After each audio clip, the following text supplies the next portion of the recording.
Hello and welcome everyone to a brand new episode of the Ruthless Aggression Era podcast. As always, I am your host Mel Matt, and joining me tonight is the one, the only Mr. Mox. I didn't know where you were going with that. What's up, everyone? How you doing? Doing well, even though I did just watch a mediocre pay-per-view for the night. Yeah, I was doing better before I rewatched this.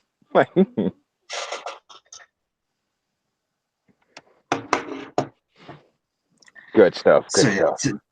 tonight we are going to be looking at No Mercy 2004.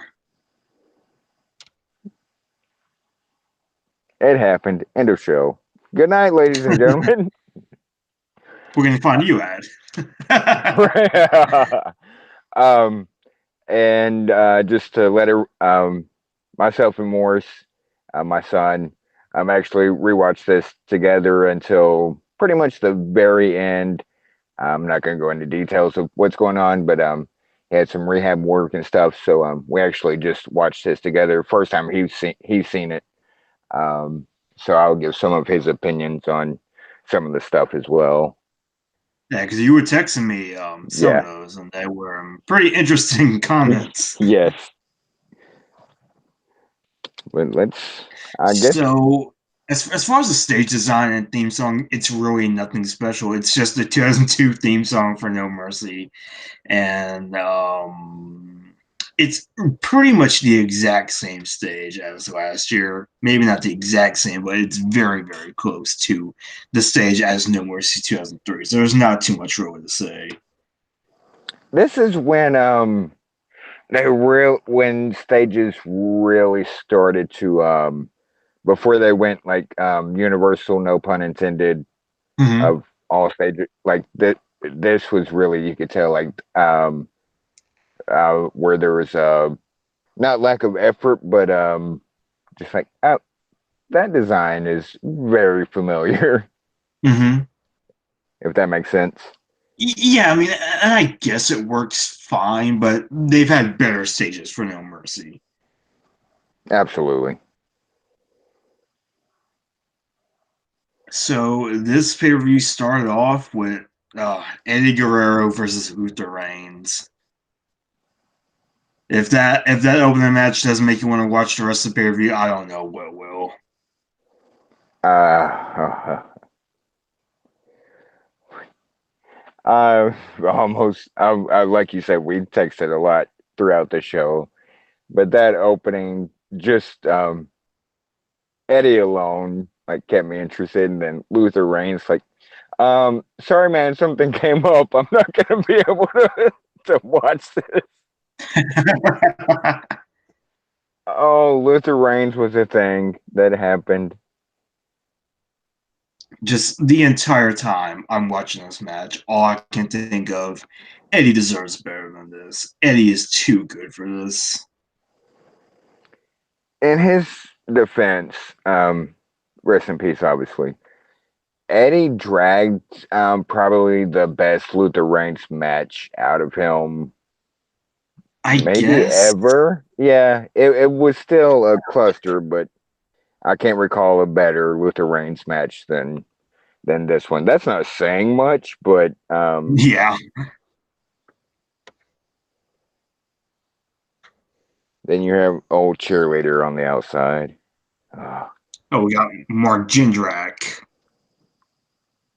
Recurring theme.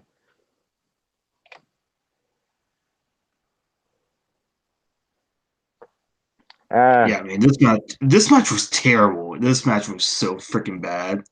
It was. Might have been Luther Reigns' best match, but it might have also at the same time been one of Eddie's worst, just I think because so. he tried, but He yeah. really did. Like, and Luther Reigns like moveset, like it's the same generic big man moveset. Like you got like the bear hug, the Guerrero press slam, like that thing that you do where you like stretch somebody over your knee. Yeah. Like Kevin Nash had more range than this guy. And could probably do it with two torn quads. Exactly. Yeah. Um, the best part about this match is one of the fans had a sign that said, "I lied, cheated, and stole the seat," which it keeps up like during the whole match.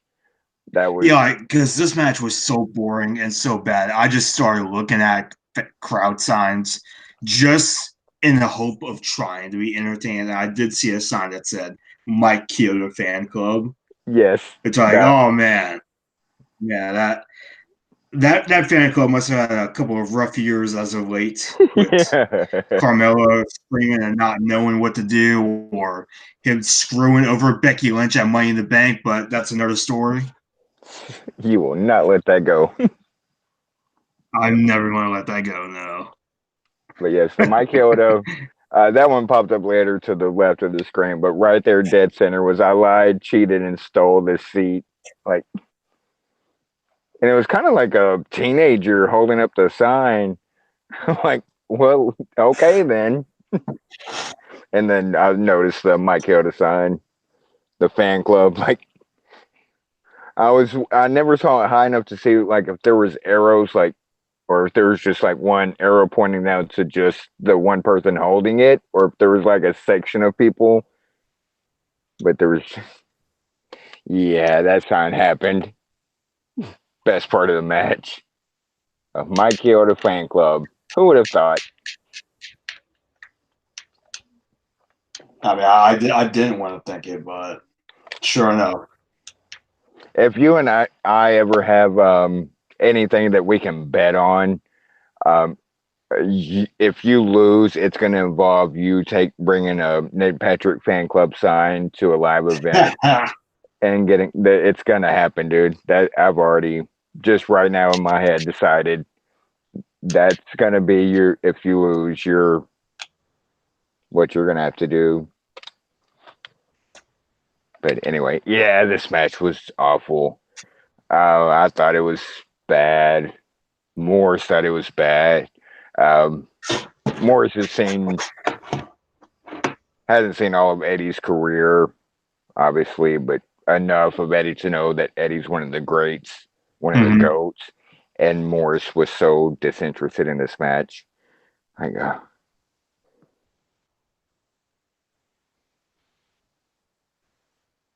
So Eddie like what, gets like I guess it's like a nightstick from one of the security guards at ringside and hits with the rings with it, hits a frog splash, wins the match, terrible way to open up the show. yeah, even that felt kind of botched. It did a little bit.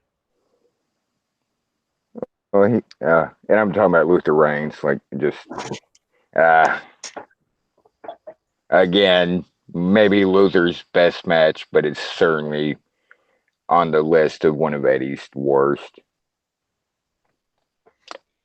Luther Reigns, ladies and gentlemen.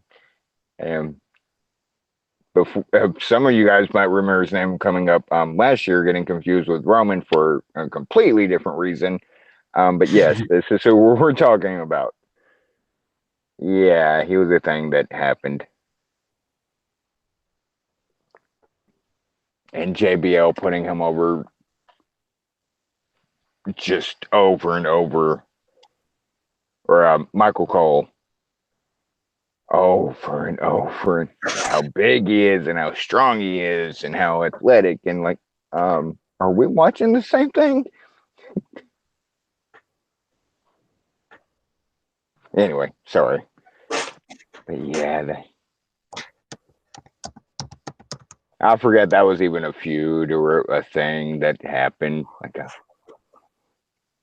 that was in my delete file of my filing cabinet of no, when that didn't happen. Oh, apparently it did. Thanks, network.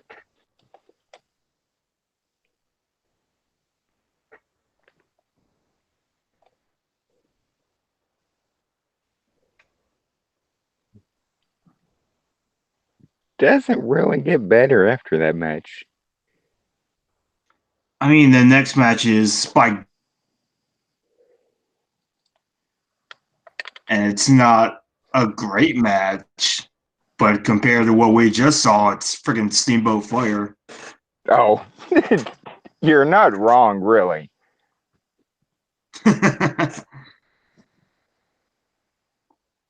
I mean, the Yeah, biggest build up this match has gotten is Spike Dudley ends up losing to Nunzio in an upset on the previous SmackDown, and that's how this match came about. yes. Which, of course, I mean, they still do it, but back then, like the recaps are like so insistent and so consistent. Like every 2 minutes, they have to show a recap and recap and recap and recap and recap. Uh, it wasn't definitely not the worst match on the card. Um, No, I mean uh, it's just kind of a match. I mean, this is one of those matches where it didn't really need to be on a pay per view. Like this, it just came across as more so a SmackDown match than it did a pay per view match, pay per view title match. yeah, and um, not jumping ahead too much, but that was kind of an overall um thing with this pay-per-view. What they all seemed like they could be just regular SmackDown matches. That and the length of the matches, like that, they were too long. At least like the first four, uh, Some matches were. like that they were just way too long. Length, it's, sir, I swear if you say that's what she said, I'm gonna hurt you. Um, Length just for length isn't a good thing, and some of these felt like they just went long to be long and to take up time, and you could tell. That's what she said.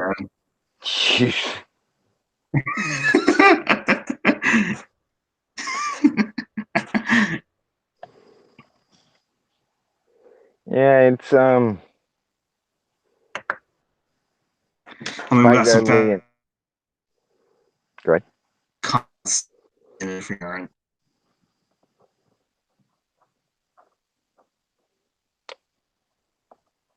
But Ray Dudley rams Nunzio's nuts into the ring post, and that's the finish. Yeah, that happened. That that very well sums up the whole pay per view, really.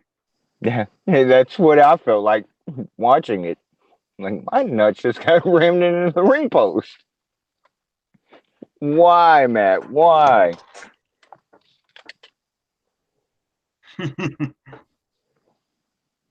I mean, at least the next pay per view we're going to be looking at is pretty cool. So that's at least something. I guess I'm not going to be We invited won't to have to deal with that one. SmackDown. I don't know. I mean, you never know. There's always a possibility. If I'm nice enough, I can come into the Good Show Club. Because I'm definitely inviting Angel on there for sure.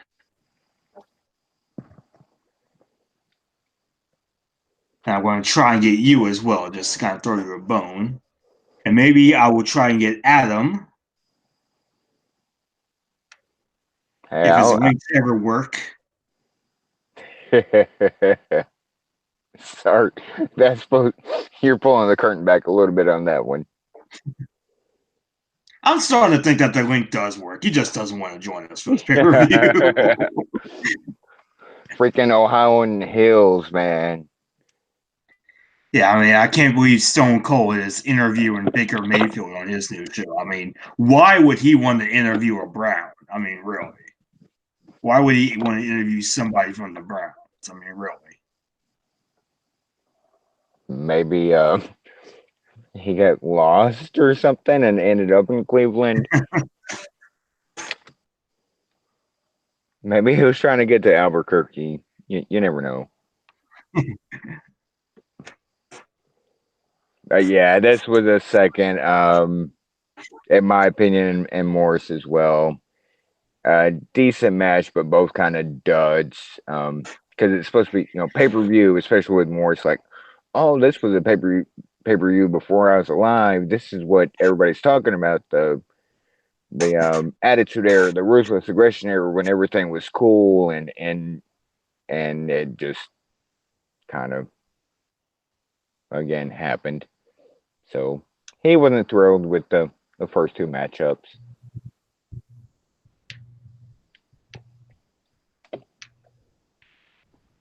He still wants to know how Spike, Bubba, and Bully, or Bubba, Daddy, are they really brothers? Like, no, they're not. Daddy, Yeah. how are they related? Like, sir, Or they're half brothers. it's wrestling, sir. It's wrestling. Well, Big Daddy Dudley had a bunch of kids back on the road. I think that is like legit what happened at the storyline Yes, because that Big Daddy you're Dudley right. was, I believe, a truck driver, and yeah, That's how they explained it in storyline. yeah. Doesn't make it any better. Well. Oh God.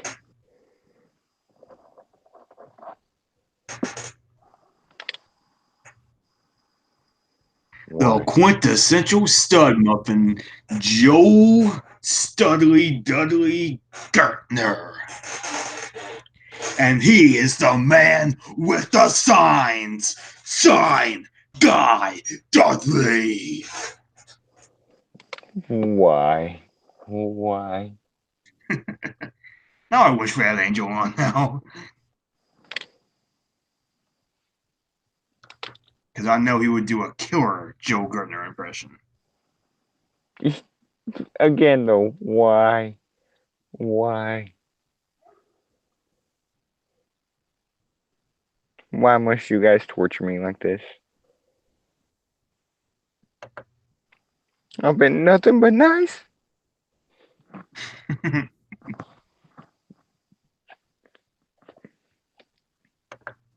I think that it's the So next next match that match had is Moore's head line of the night.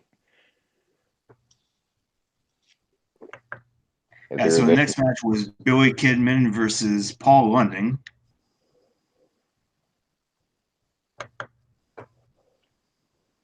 and based on old video games, Morris likes Paul London. He's a London fan.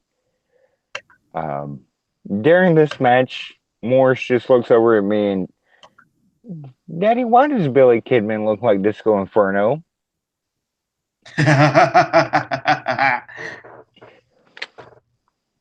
And this is Like he really did. Like he honestly did. Like the freaking fur jacket or whatever he had on.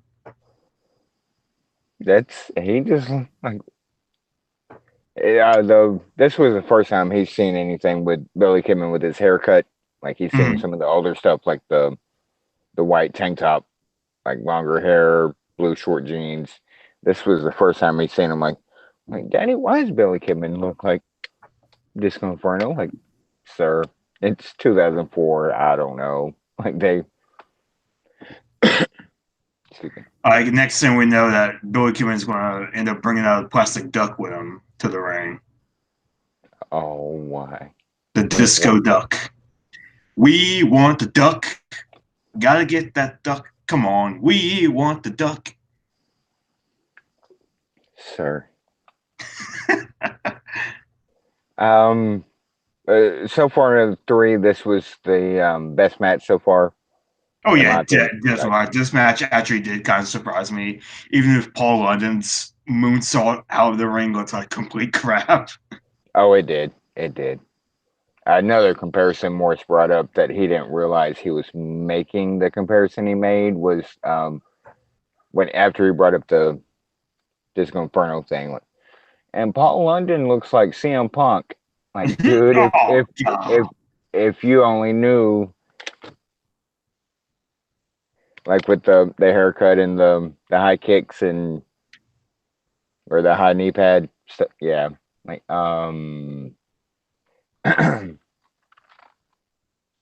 yeah, there's a reason for that, sir. I forget off the top of my head whatever PlayStation 3 game he has that has Paul London in it, and that he never like correlated the two, but somehow he finally like CM Punk, Paul London. Oh, now I get it.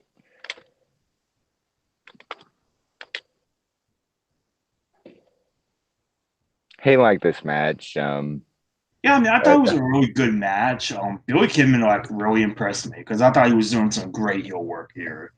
And the storyline, it's almost kind of weird because it actually does come from a real place. Like and me and Angel talked about it on the SmackDown 5th anniversary show that we did last time. The idea was that Billy Kidman ended up legit concussed Chavo with the shooting star press, and so Kidman was reluctant to do the shooting star press, and this pretty much makes him a heel. And the reason he's a heel is because he doesn't want to hurt anybody. It right. really does remind me of when like Bailey did like the kendo stick on a pole match, Yes. and she didn't use the kendo stick. I don't. I don't want to hurt anybody.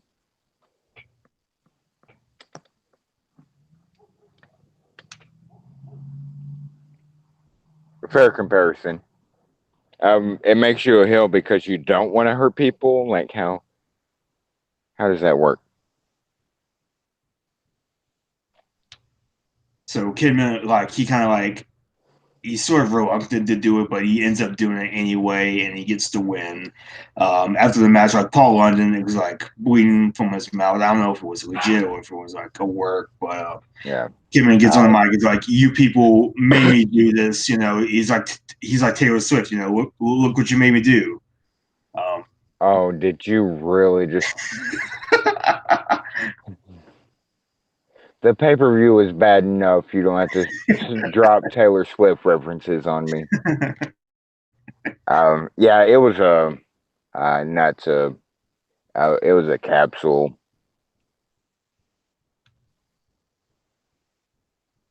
so Kidman ends up doing like the shooting star press again while London is strapped to the stretcher, which I thought that was a really cool spot. It was. It was. Um, And really got and Kidman over as a heel. yes, because that was the whole. You brought up the Bailey kendo stick thing.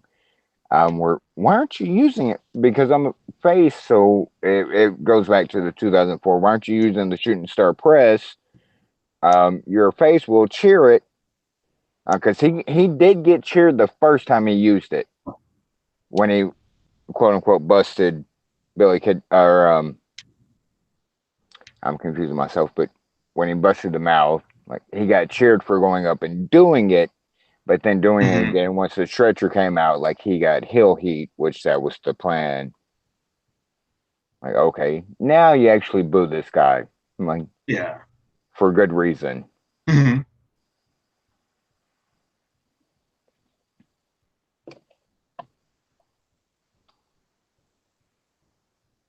Best match of the night so far. I would say so. Yeah. This is when the match itself could have been SmackDown to a degree. The finishing stuff that was pay per view. In a way, Finish. yeah, but I think these guys really delivered. Even though I don't really like Paul London as a wrestler, really, I I think know. I think he did a good enough job. But this match, it had one goal in mind, and that was to get Kidman over as a heel. And I think that did its job pretty well. I thought. Yeah. The goal of a pay per view is to further stories along in a good way, and this was the first match of the first three that really felt. Um, this could have been on a regular SmackDown and been the same. This was the first one that, like, okay, this deserved to be on pay per view, if that makes sense. Yeah.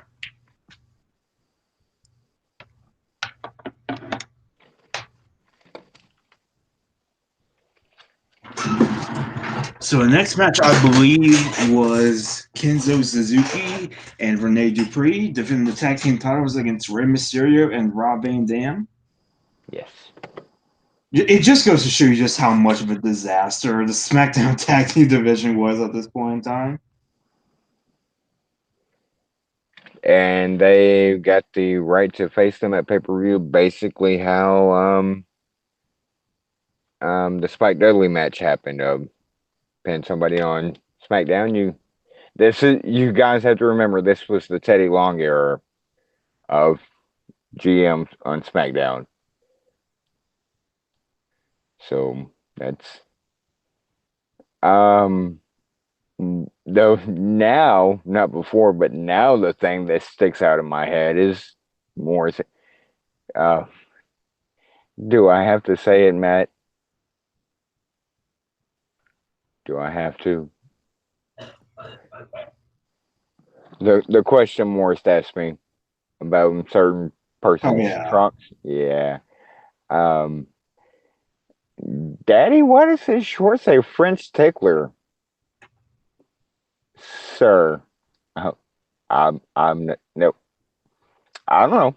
I'm not entering that. I have no idea what you mean. Like that's the most avoidable conversation ever. Like I, I don't know. We're talking about Rene Dupree's trunks. Yeah. Yeah.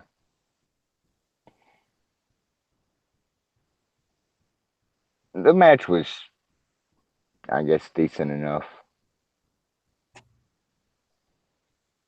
Could have been a SmackDown match. Yeah, I mean, the match it was all right. Um, Before the match, there was an interesting promo by Kenzo Suzuki, where since the pay per view is in New Jersey, Continental Airlines Arena in East Rutherford, New Jersey, and who is from New Jersey? Bruce Springsteen, the boss. So Kenzo Suzuki seems born in the USA. Yes, and that was a horrible rendition, but yes, he straight up did the chorus of "Born in the USA." Oh, it gets worse. It gets Oh worse. yeah.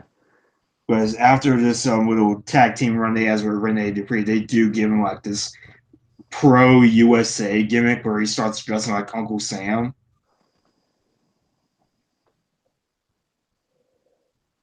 Oh man.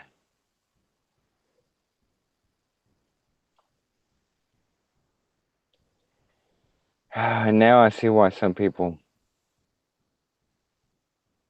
take breaks and questioning why I never taken a break in all the years I've watched. Like, because there's some things, and I'll give it a month. I'll give it a couple months, maybe a year. I'll come back to it. Uh, but it was funny as crap. And Cole trying to explain things. And you have to remember, this is 2004 Cole, SmackDown announcer. He hasn't quite found his groove yet. And yeah, even he's befuddled. And Not just like one not just moment that I do remember from the match was like RVD and Rey Mysterio like somersault like outside the ring, and Suzuki clearly is out of position, barely catches Rey Mysterio. oh, it dropped Rey Mysterio right on his head, and they replayed it. Just dropped him right Yeah, on it. and it's weird because I've never like when I look back at Kenzo Suzuki, I always remember him being like a good wrestler that got squandered. But now I'm starting to second guess myself, and I'm starting to think maybe that wasn't the case at all. Yeah, he clearly um I can't say clearly like whose fault it was, but he clearly drops Mm-hmm. Ray on the back of his head on the outside on that spot. But still sells it, flies backwards after he dropped Ray on the back of his head, and still jumps backwards like he just got hit with a code breaker, because that's kind of the position Ray ended up in, being dropped on his head, which is knees up, And Suzuki still like kind of jumped backwards a little bit, trying to sell like Devastation and I thought then and even now, like rewatching it, um, Ray didn't seem to be all there for a few minutes after that. Yeah, a little bit. Like I feel like this is a waste of both RVD and Mysterio, just them being a tag team division. Yeah, this was definitely a random Teddy Long could have been on SmackDown tag team match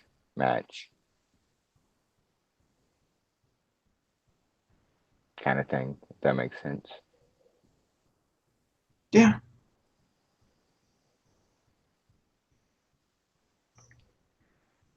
Uh, okay, match. My wife is huge hardcore RVD fan, like straight hardcore. So I didn't fast forward through any of the pay per view, but I was going to a little bit on this one, and she don't you dare like oh RVD's in it because I was way ahead of you, then I was behind you.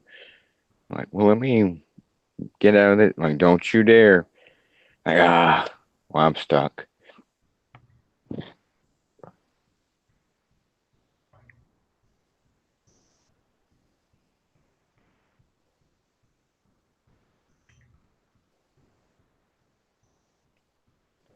Okay, match. yeah. It really wasn't nothing special. Again, like Nunzio and Spike, this was one of those matches that you really could have just had on a SmackDown or something. It didn't really need to be on a pay per view. Yeah, Like that's and Kenzo Suzuki and Rene Dupree as the SmackDown Tag Team Champions. This is 2004 SmackDown personified. absolutely. This like puts it all in a bubble. If you want to know, 2004 SmackDown Live. They were tag team champions during this time, and that's like you said that sums it up.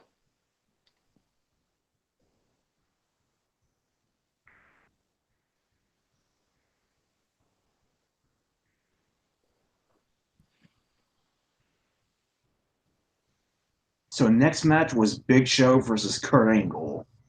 And the build up to this match was off and Big Show returning from a knee injury around September or so, and Kurt Angle later shaving Big Show's head. And that's pretty much it. Pretty much. So, how was what was your reaction to Big Show being bald? Like, because now we're used to it. By the time I remember thinking that it was a really weird look because I wasn't used to seeing Big Show bald like that. Same feeling I had when Kurt Angle got shaved bald. Like it Mm-hmm. took some getting used to, and this was the Morris has real. He's seen like the giant stuff from WCW, and like he knew Paul White, Giant, Big Show, like had hair. This was his initiation to how he became bald. And just in the vignette they showed, I think they showed it twice, like right before the match and then earlier in the pay per view. Um, Morris was kind of like, huh, like where things kind of clicked. If that, and he doesn't know, like he gets why it happened wrestling related, but still to this day, Big Show wrestles bald. So does and Kurt did it because Kurt was losing his hair. Um, yeah, but yeah, going back to 2004, yeah, it took some getting used to because between when he got his head shaved in the ring by Kurt until this. No Mercy, we would see vignettes, but we wouldn't actually see Big Show's entire head. We'd just see like the eyes and Big Show talking. Yeah, when he came out, that took some like, huh, okay, that's something. But now all these years later, that he stayed that way. But yeah, it did take a little while to get used to.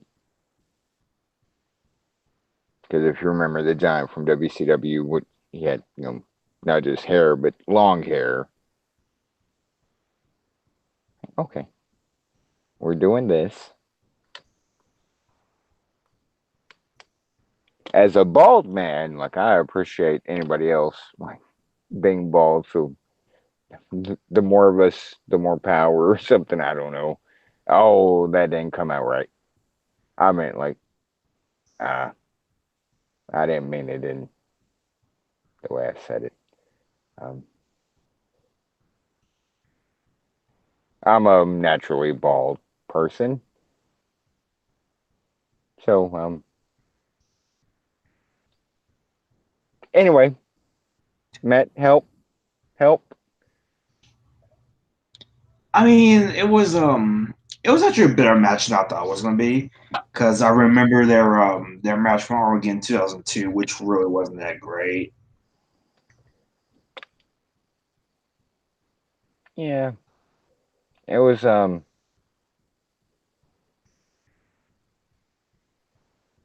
course, you get the angle slam and stuff on Big Show, and you get Cole like just pooping over himself. That's not possible, dude. You you said that the same thing last time that Angle did it, and Cole giving his body size. Like, just so you know, this man's thighs are bigger than my waist. He's got a 34-inch waist. His chest is 69 inches wide, or 34-inch thighs. His chest is 69 inches wide. And Cole just kept making sure that we knew the Big Show was big.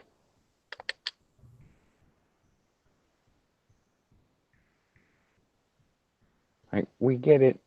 That's a big dude.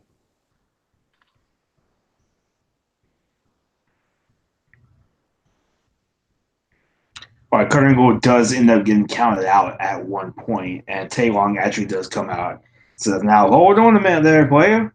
If you get counted out or DQ'd, you will never be wrestling on SmackDown again." So the match actually ends up getting restarted. Back in 2004, watching this, I thought Kurt Angle would just throw his hands up and say, okay, and leave. Rewatching it and then knowing what happened with Kurt coming back. But back then, that was a pretty clever play of, because it was specifically you'll never wrestle on SmackDown again. So, okay, either Kurt Angle leaves and goes somewhere else, or he goes back to Raw. Yeah,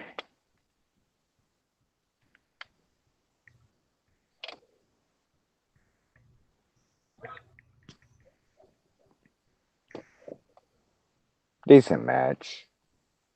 Yeah, definitely better than their Armageddon match. And for his size, I know Kurt Angle will get a lot of credit, but for his size, Big Show is a good wrestling big man.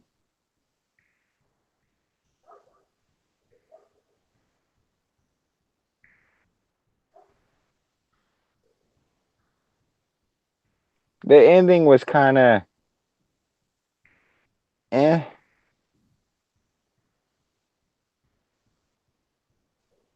but the match itself was Kurt Angle, Big Show, 2004.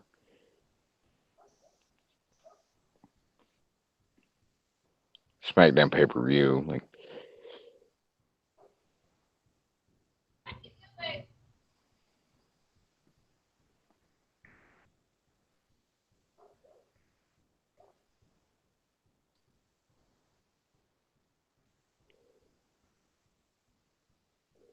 oh, Yeah, I mean, it was just a pretty solid match. I was surprised by this match. I thought it really did deliver. I think they told a pretty solid story throughout.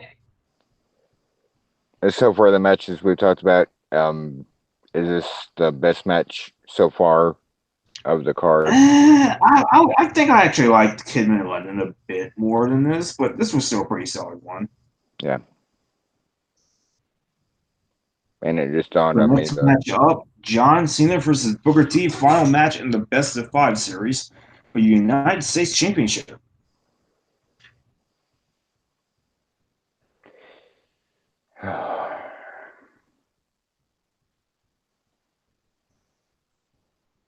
So Booker T and John Cena competed in five matches since SummerSlam. Cena wins the first match at SummerSlam. Booker T wins the next couple matches in the series on SmackDown and at a house show in Australia. Cena wins the fourth match on SmackDown, and this is the fifth and final match in the series. Here, this was actually a pretty good match. I was actually kind of surprised by this. yeah, I was too. There was just a lot of undertone throughout the SummerSlam until prior to SummerSlam all the way till just some of the undertone stuff I could have done without. What was the undertone? Uh, John Cena being the wannabe black person, Booker Yeah, T calling yeah. him out like on I a remember now. I remember. yeah, like that. Yeah, I could have done without a lot of that stuff, but Mm-hmm.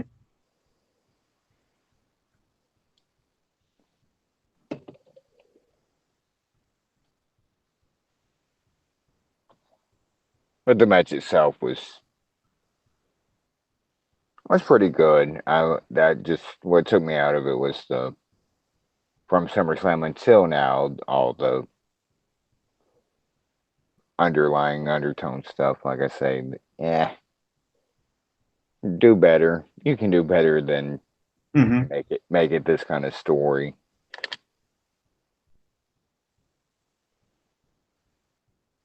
Match was good, decent enough. I mean, it's Booker T and John Cena, even though John Cena had only been in for like actually on main roster for right at a year and a half,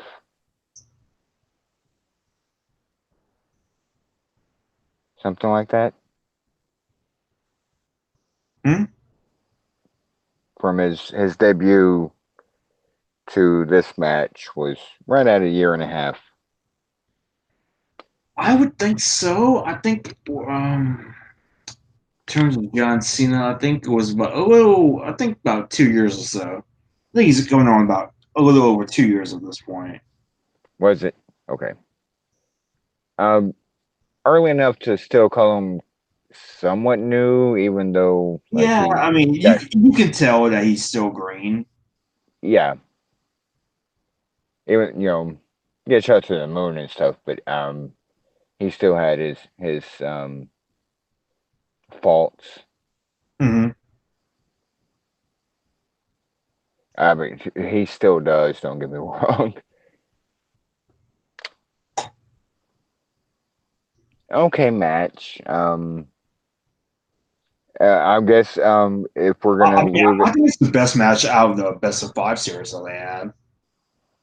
oh, definitely It that. feels like they had more time here than they did at SummerSlam. Yeah, it's definitely the best match out of the five. Um,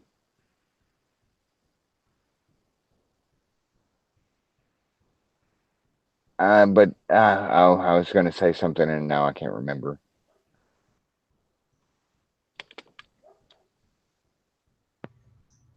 So moving along. So John Cena ends up winning the United States title. Like Booker T does try to use a chair, but they actually do say like if Booker T gets DQ'd, he will lose the title. And I do like that. I also like that when Booker T does get the chair, Taz is like, "Go on, hit General."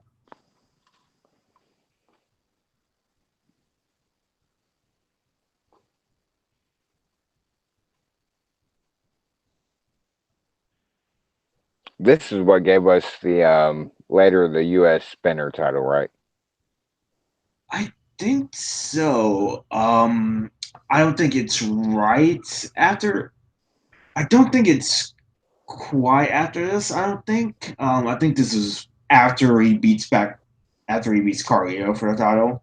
I think Yeah, that's when late '04, early 2005. I think that's when it happens. but before we got the spinner title, it started with the U.S. title, and it started Yeah. with this feud of him beating Booker and getting the U.S. championship, and then Well, what I find funny is what happens after this match. So Cena was stripped of the title in July or so by Kurt Angle, and so we're in October now. Cena finally gets back the United States title, and on the very next SmackDown, he loses the title to Carlito. yes, I mean, and there was a reason for that because Cena ended up taking time off to go film a little movie for WWE. hmm. Uh, the army, The Marine, oh yeah, that movie that is now a franchise and has your unfortunately. favorite wrestler of all time in it. And before you get started, I have something to say. Yes, Becky made an appearance in the last one. That's not who I'm Even referring though she to. was completely miscast, but that's another story. But yes, John went out to film the very first Marine. Yeah, it was like right after this. Like they did that storyline where Cena gets stabbed in a nightclub, and that's them basically writing him off for like a month. Oh, he's back by Survivor Series, so he doesn't really miss that much time Right? compared to Right. another superstar who films a movie around the same time as well. Oh, this goes back real quick to the first match with commentary and them trying to put over Eddie of what all Eddie's gone through. And Michael Cole makes a comment that Eddie got sliced. I forget exactly now how he worded it, but basically ear to ear. And then I guess shoot, who was commentating with Cole? Taz. Taz. Taz um ear to ear, 6 inches. Like everybody, like if you're a grown person, like ear to ear is longer than the commentary was so bad on this. Well, it's Um, cool with Taz, and that's well, part of the course. true, but they were so, and Taz was so antagonistic against like anything Cole Uh oh, said of. Cole Goozle. This is gonna be a rocket buster of a match, Cole. But you Not cannot for get nothing, Cole. Cole literally said he got his throat cut from ear to ear. He's got the I want to say he said 6 inch scar on his throat to prove it. Like an ear to ear throat slashing. A, you're dead. B, it's gonna be a little longer than the 6 inch. And Cole or Taz That's what like, she said. sir. But yeah, Taz and Cole just getting his grasping at this time where he could get thrown up real quick by Taz's snapbacks. Um, it is also another reason why this area of this era of SmackDown was kind of eh.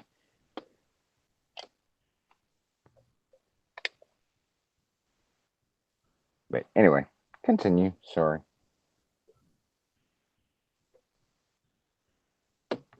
So the next match is the Dudley Boys and Don Murray taking on Charlie Haas, Rico, and Miss Jackie.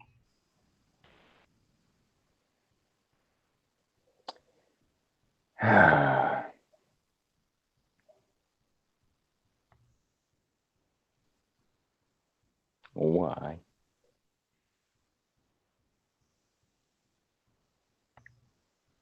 Morris had to miss this match, rehab and stuff, but he saw earlier in the night where the between Miss Jackie and Don Marie um, segment, backstage locker room stuff. Yeah, that happened.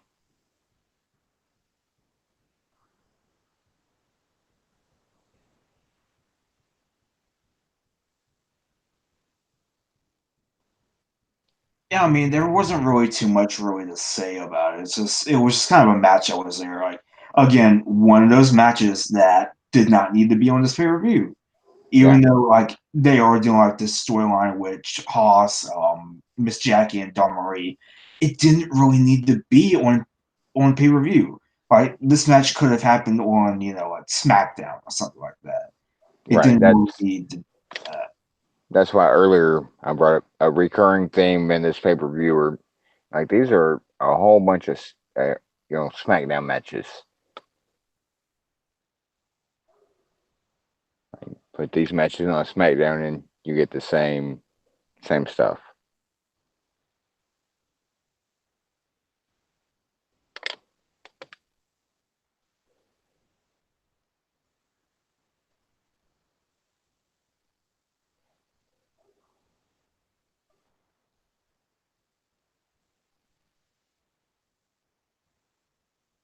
Dun, dun.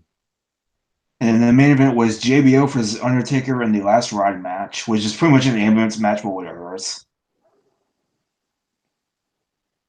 What? And the vignettes leading up to this match, because because it opens the show with and tonight you'll see JBL versus Undertaker in a last ride match, and the vignettes that they showed, I think they showed three of them leading up to the main. Which, to be fair, Morris hasn't seen yet. We're gonna watch as soon as the podcast ends. Um, but then they started, and I know if you kept up with SmackDown, like leading up to it, you knew it was Last Ride was just a term they used for no disqualification and yada yada yada, and whoever gets put in the hearse first. Um, but on the pay per view, like say this was Morris's first time ever experiencing wrestling. Oh, because they said as much for the first time ever in Last Ride match, and left it at that. Like, oh, what could Last Ride match possibly be? And then it's basically an ambulance match. Like, oh, I've seen that kind of match before. But whenever we get off the pod out, it's queued up, waiting because he wants to see it. That's what sucks so bad about this pay per view is,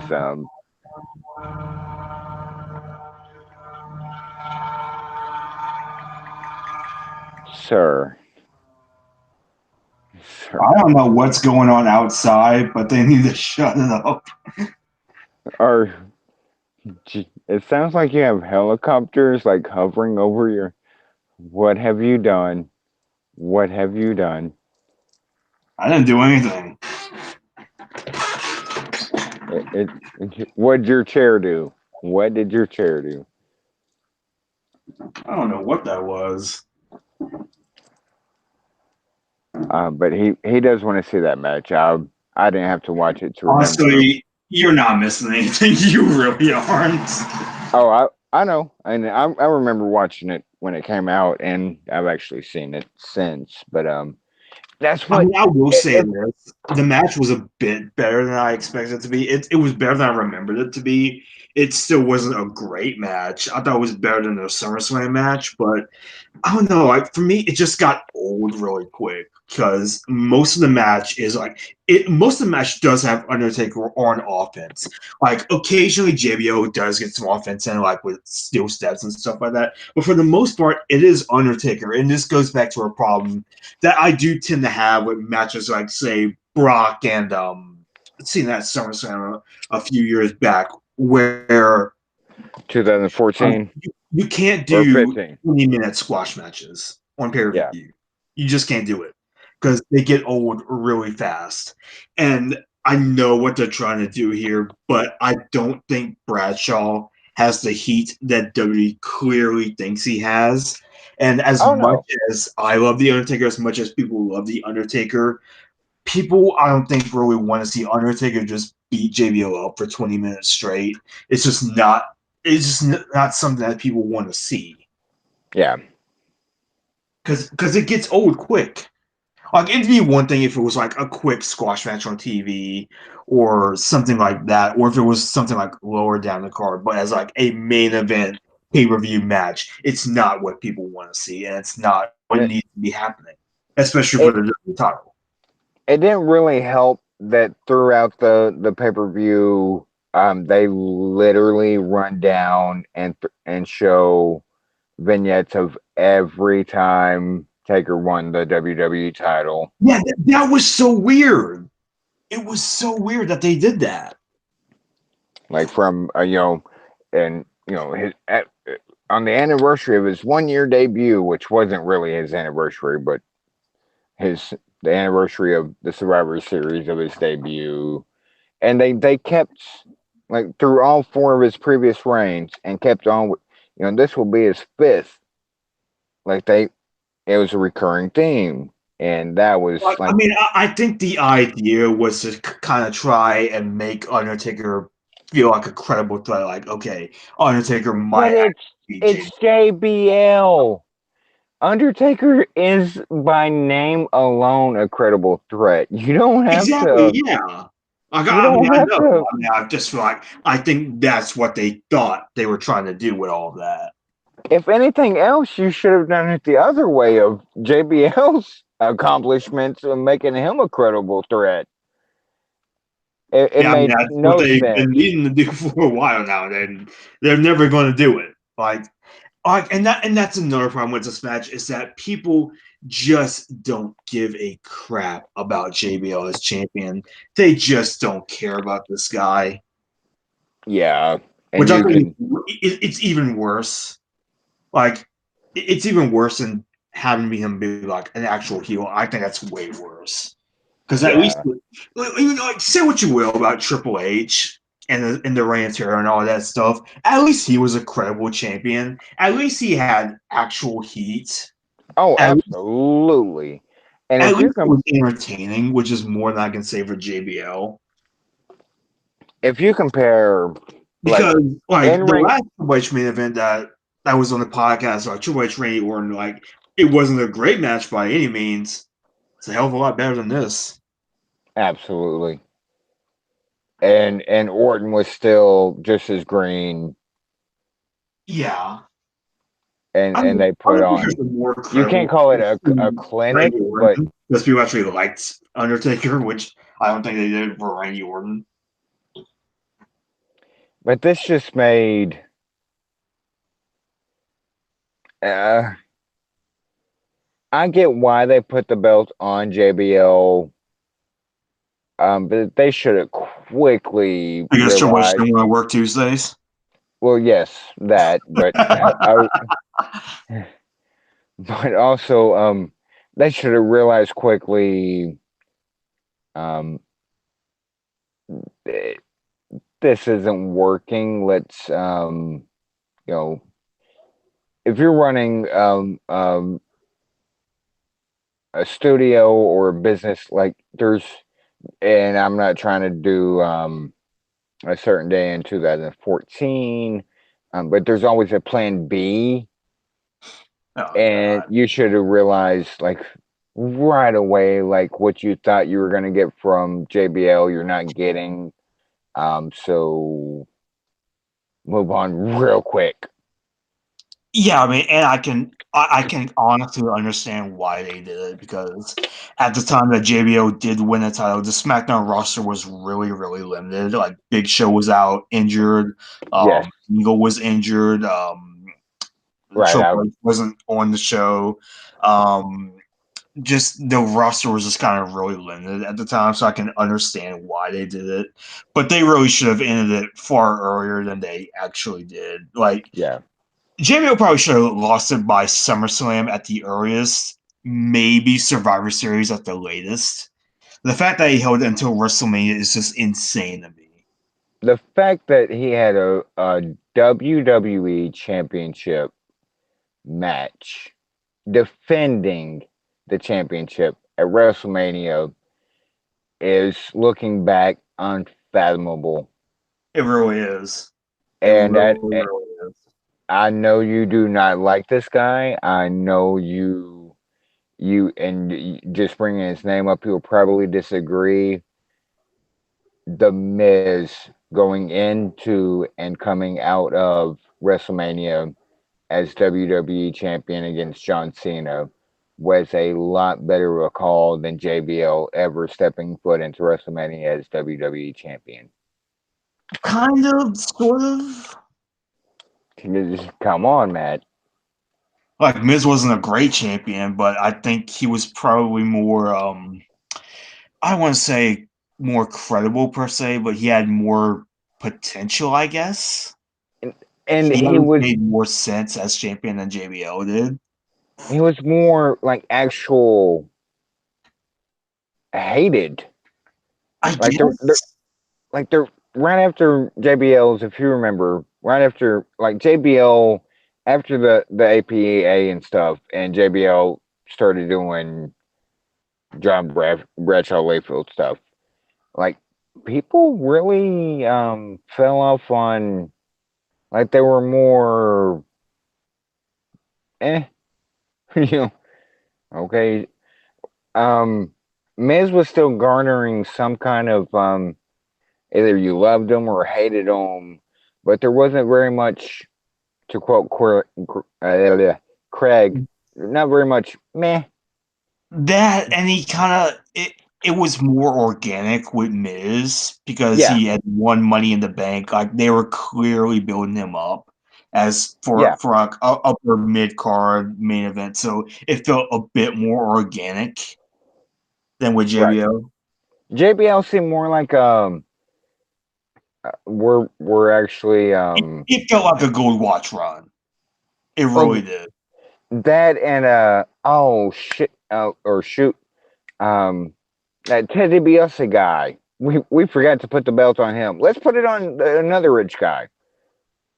Like it just felt so Well, meaningless. Andre the Giant did try to sell the title to DiBiase, but Well, which is DiBiase, I guess, is considered a champion. He I never don't know if he won. is or not. I know Andre is. I don't know if DiBiase is.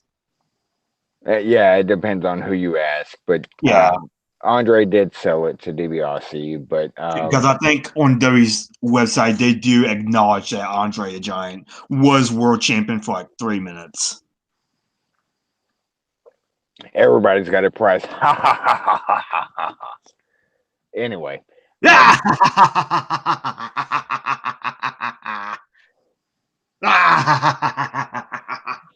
And you will be bought.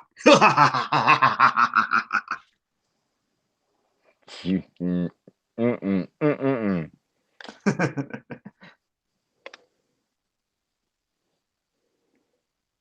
So who was So Undertaker pretty much dominates JBL for the most part. Busts him open, chokeslams him through the Spanish announce table. So Undertaker carries JBL to the hearse, and who pops out the back but Reich.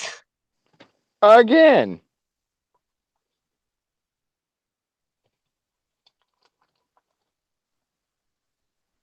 said again as a joke. So Heidenreich reappears, and I think the last time we did see Heidenreich was at I want to say last No Mercy actually, because I think he had a backstage segment with I think Matt Hardy. I think I could be wrong on it, but I know he had a backstage segment of some kind at No Mercy 2003, because that was when they very briefly brought him up to the main roster and was doing his little Johnny shtick and all that. I can't remember the last time we saw him. You might be right on the previous year, same pay per view backstage. But yeah, and you don't use it, you don't overuse it, but you do say not necessarily on podcasts, but like speaking to you through text and stuff. Lazy booking. This this I mean, I can see why they did it because this does go towards a feud with Heinrich and Taker, but this was well, kind of a weird way to go about it. It just felt kind of out of nowhere. right. This whole pay per Actually, you view know what? kind of Now that I felt think about it, it's not lazy. exactly out of nowhere because Paul Heyman was managing Heidenreich, and the last time Paul Heyman was in contact with Undertaker, that was when Paul Heyman had Paul Bearer kidnapped, and Undertaker buried Paul Bearer alive in cement. And Undertaker, like if I could do that to the one person I loved, imagine what I could do to you. And so I think this is a bit of a continuation of this feud. So I Yeah, can kind of see why they did it. and this is the exception. But this pay per view felt lazy, is what I was A like. The little bit, yeah. overall felt like just lazy writing. I mean, and that even goes to what happens after the match. Like after the match, Bradshaw and Heidenreich put Undertaker in the hearse. They drive off. Backstage, as JBL was cutting the promo to the crowd, it's revealed that Paul Heyman was the driver. And I didn't like that. Paul Heyman had like a little cap, a little limo driver cap on. I thought that was kind of Yes, funny. and if you haven't searched it, anybody listening on Google, search Paul Heyman limo GIF, and it is it. Don't like it, but it's funny as can be. Yeah. And so they try to pull an NWO 2002, and they have Heinrich ram the hearse with a car, but it doesn't quite have the same effect. Consider that Heinrich was pretty much driving an SUV, so it doesn't have quite the same effect. And they have the Yeah. hearse explode afterwards, which made no sense. And it's such a terrible explosion at that. Oh, it was. It was like Uh, someone set off like a sparkler. it was like Gilbert, which just Exactly, happened. Yeah, exactly. just happened to be around and thought his entrance music hit, and so some sparklers went off. And the job squad back again in full force. Oh man, what? And it does lead to a match between Undertaker and Heidenreich at Survivor Series, which I have not heard good things about. If anything, I have heard really bad things about that match. Yeah, But that's and what we got in store for these two next. unfortunately, you're gonna have to watch it to review it. But dear God, if you didn't have a podcast called Ruthless Aggression Era Podcast, I would uh, do not watch that. Yeah. But it's you're the one that chose this era, so you gotta watch the matches.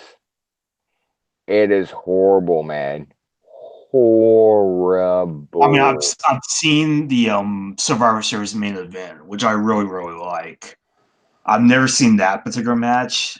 I don't really want to, as much as I love the Undertaker. I don't know if I want to see that. Yeah. Payback. That's a different W pay-per-view, sir.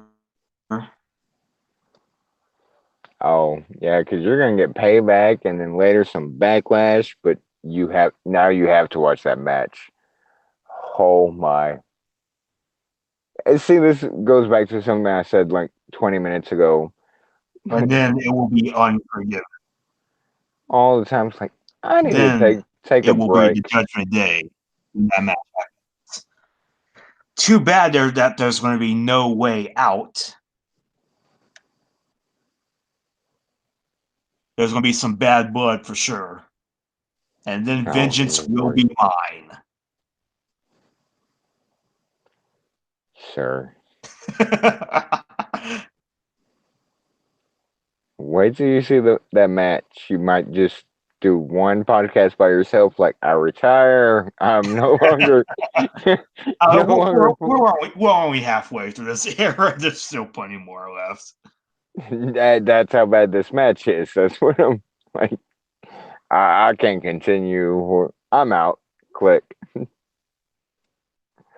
But yeah, I always seem to get the crappiest of the pay-per-views to Yeah, you have review. WrestleMania 19. But it's what would you give this overall, Matt? um, Probably a D plus, maybe. Like not, it was a very mediocre show. A few good matches every now and then, but there wasn't really a match that was like, oh man, you have to check this one out. You really got to seek this one out. It just wasn't really that all that great a show, and it really just kind of shows you just how bad SmackDown was back in 2004. Yeah, and that's I'd give it a D plus. Yeah, I'm probably the same as you. Um, Nothing to write home about. Nothing to like search for on the network. Sorry, I put my son through watching. That would mean if the search function actually did its job, but that's another Oh story. yeah, that's a completely different pod. But yeah, and this wasn't. You could have done this 2 days later on the Tuesday SmackDown, which aired on Thursday, and it would have been the same. Like it and a SmackDown aspect, like pretty good SmackDown. A pay-per-view, no, no. Consuela, no, no. And some high points, but the low points really bring it down. But I watched it for one of my best friends, so of course. I put my son through this crap for you. So next time you talk to him, you owe him an apology, sir.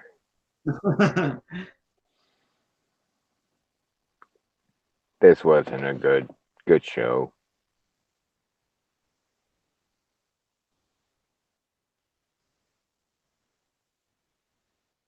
Yeah, it wasn't good. It just was not good.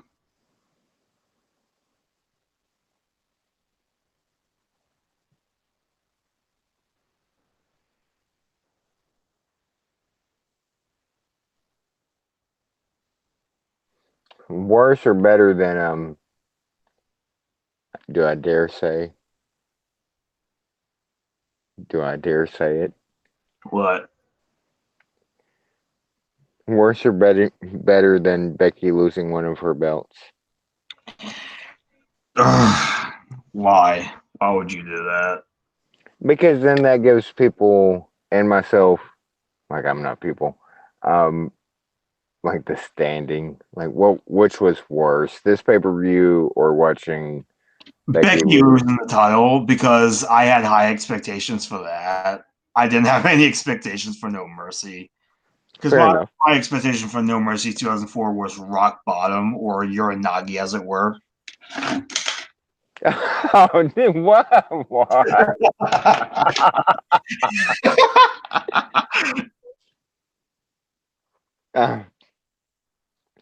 If you don't get that reference, please look it up because that was Matt. That was classic. That was a classic reference. But yeah, didn't like it the first time I watched it or the second, and this third time watching it tonight. This is why I haven't, seeked this out on the But network. hey, at least Morris finally got to see Disco Inferno in action, so that's at least Right, yeah. right. And he hasn't seen the main event, so I doubt that's gonna change his mind. But he No. hasn't he hasn't seen the Taker match, so Honestly, the next couple of shows we're going to cover on RE podcast, they're going to be so much better than this. I know it. I'm uninvited. I'm trying to do a Alanis Morissette. My voice is You not never holding. know. I have no friends. I'm uninvited. I have no idea the lyrics of the song. I just know the title of the song. Um, Thanks for having me. No problem. Um, We're going to find you at. at Fireman6809 on Twitter. You can find me Tuesdays and usually Wednesdays on the Violent Wrestling Podcast. We'll be doing one item this Wednesday with everything going on with my son and his surgeries. So when Matt gets off work tomorrow, we'll be doing one tomorrow night to make up for Wednesday. Um, that's about it. And you can find me on Twitter at MLF15, also hanging out on Case of Seats, hanging on the daily and the nightly. And next Friday, I am off for right now anyway. I could very well get called in next Friday, but as of right now, I am off next Friday. So next Friday, hopefully, we will be doing another episode of Ruthless Questionnaire podcast. And this has actually been a show that I have been wanting to review ever since I started the podcast. It's a show that I've been wanting to do. Next week, we're going to be taking a look at Taboo Tuesday 2004, as well as SmackDown vs. Raw, the very first SmackDown vs. Raw game. And my guest will be Angel and possibly Mox and possibly Adam if his links ever work. Hey, I actually have the first SmackDown versus Raw Same game. here. Nice. Thanks for having me. It's been No a problem. pleasure. The podcast talking to you was a lot better than actually rewatching the pay-per-view. I'll say Oh, that certainly, much. without a doubt.